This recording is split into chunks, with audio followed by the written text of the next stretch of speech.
One of the greatest assets of the county is Wilkes Community College. Under the leadership of Dr. Howard Thompson, its president. The college is now housed in temporary quarters.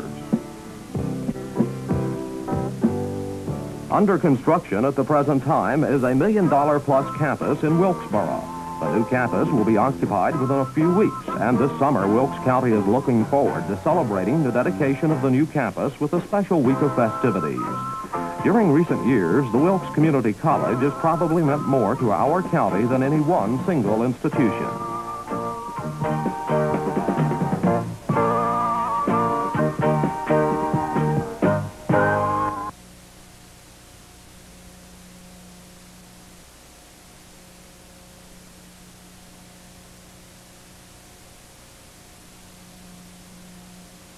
Roger Wright, and I'm here at Wilkes Community College with Dr. Howard E. Thompson, the first president of Wilkes Community College from 1965 into 1977 when he retired, and with Dr. James R. Randolph, the current president of Wilkes Community College. Welcome, gentlemen. Thank you. Dr. Thompson, could you give us some background information as to how Wilkes Community College came into existence and how you became its first president? Well, taking the first part of your question, probably Wilkes was very lucky to start in the mid-60s, and by lucky I'll elaborate a little further.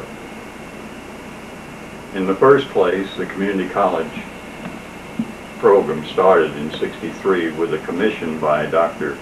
Hamilton of NC State, and he recommended that there be a community college, one of 17, in Surrey, Wilkes. He hyphenated it. And we were indeed fortunate at that time that we had Judge Hayes here in the community. And he fought the Battle of Wilkes by going to the State Board of Education to convince them that no community college could exist between Surrey and Wilkes, since they were both politically opposed to each other. And the State Board, after hearing his plea, in the mid-64s, decided that if Wilkes, by itself, could pass a bond issue of $500,000 to be matched by $500,000 of state funds, that the state would approve a charter for an institution in Wilkes. And Dr. Hayes got busy in the summer of '64, and in September of '64, a bond issue was passed authorizing the $500,000. So we were lucky at that point. Then secondly, we were lucky that the State Board did charter Wilkes Community College in September or in October of 1964, the first day. Then along came Mr. Lovett. We were lucky that Mr. Lovett had the land. And secondly, that the Watson-Brame Expressway was completed at the same time. So we had highways all intersecting at Mr. Lovett's land for 268, for 421, for 18, and for 16, so that wherever you came from, whether it was Ash, Allegheny, Watauga, or Winston-Salem, or the like, you ended up at a point of the land of Mr. Lovett. So Mr. Lovett donated the land. We were indeed lucky there. We were also lucky at that, or Wilkes was also lucky at that point, that it was in a package deal. Governor Moore was inclined not to add to the community college program, but Lenoir wanted to become a community college from a technical institute, and so did Davidson want to become Davidson County Community College rather than Davidson Technical Institute. And the head of the Board of Trustees for Lenoir County Community College to be was Tom White, who was head of the Appropriations Commission for the state of North Carolina. He prevailed on Governor Moore to pass the package deal, so Wilkes sneaked in on that point.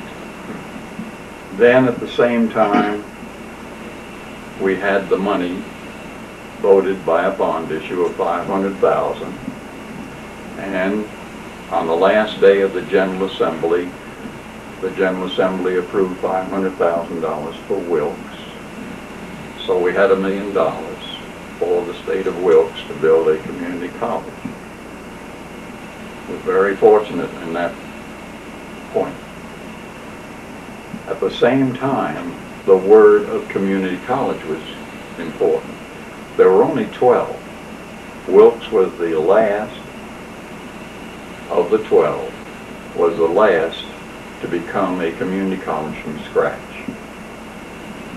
Because it was a community college, it qualified for HEFA funds, Higher Education Facilities Act. One could only get HEFA funds if that institution had a college transfer program. So only 12 qualified for that.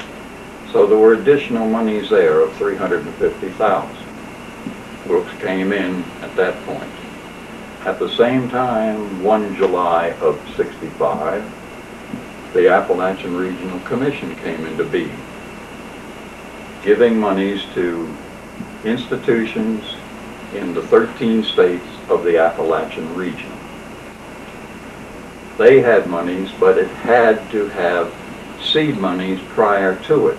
In other words, you could not get Appalachian funds unless you had state funds or federal funds of some other sort. So Wilkes qualified there.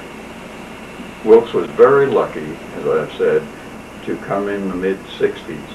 If it had not, I doubt it would have been much more in the Technical Institute to start.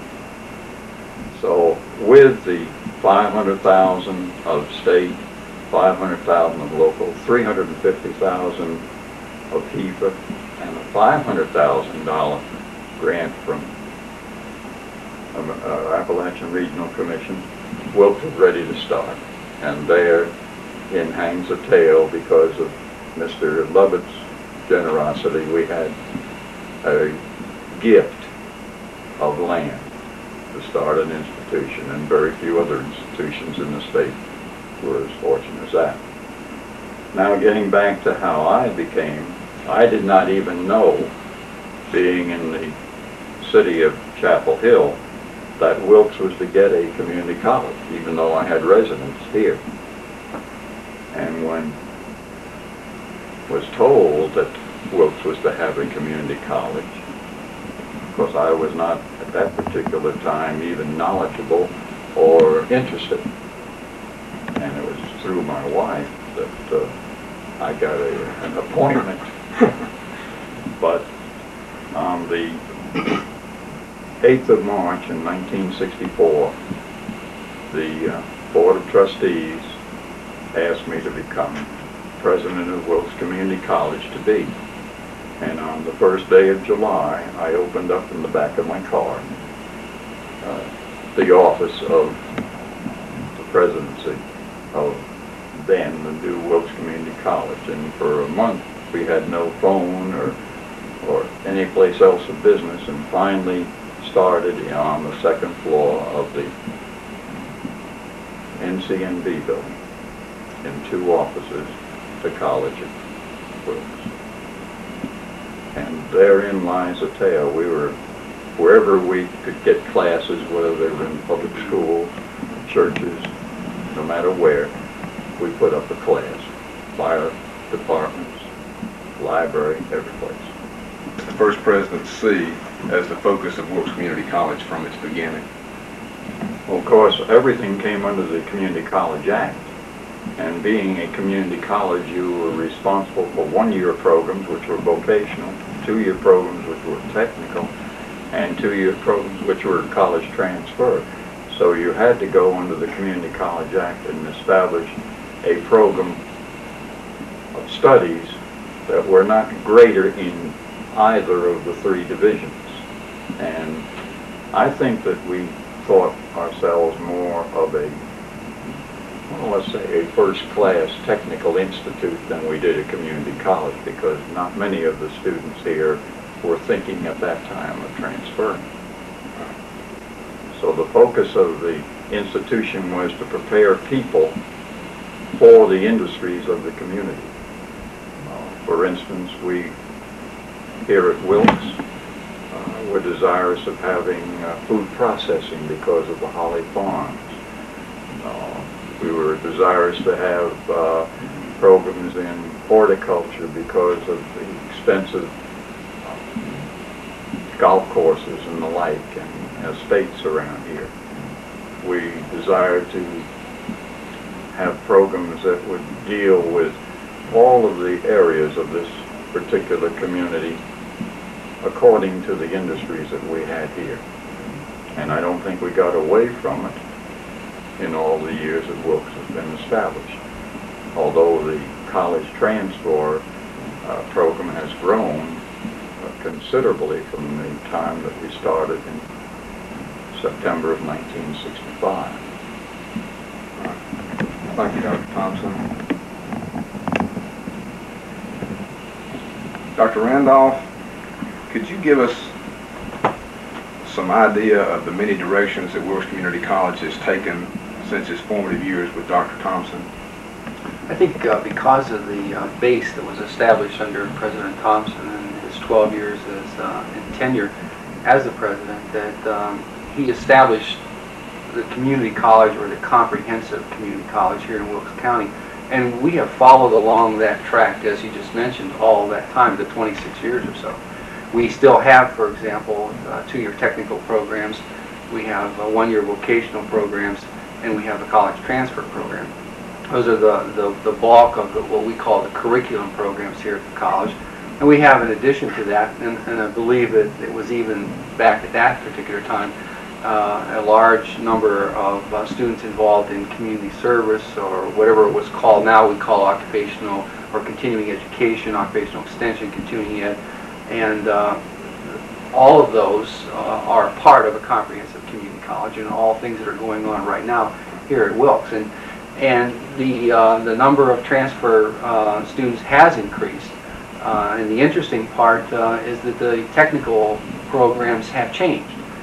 For example, listening to Dr. Thompson talk about the food processing and the horticulture, those programs are no longer here at the community college because the need for the training has changed. And so now we have electronics and electromechanical and a number of other computer type programs that have come into existence, and the other ones have been phased out. But the overall general direction is the same as it was in 1966, I think. What do you see as the focus of Wilkes Community College today? I think basically that we really want to carry on the tradition here in Wilkes County of being a comprehensive community college that meets the needs of the local citizens. And that carries a wide variety of definitions depending upon where you're coming from. But our main emphasis is to try to provide some form of higher education to as many citizens of Wilkes County, and we also serve Ashe and Allegheny County, as we possibly can. That's our goal, that's our objective, and that's what we try to do. And I think that that's an objective that will stay with Wilkes Community College, hopefully for the foreseeable future. Thank you, Dr. Randolph. Dr. Thompson, you told me about 25 years ago that there would come a time in the near future that skilled technicians like brick masons and carpenters would be making considerably more money than a lot of white-collar workers. That day has come, as you predicted. Upon what did you base this prediction, and how could you envision what was going to happen in the future? Well, I didn't have a crystal ball, Roger, but I'll tell you one thing. Even 25 years ago, if one were to hire, as we did here at Wilkes, stonemasons, and had to pay them $8.50 an hour, and that was 25 years ago, it began to look very lucrative to be in that kind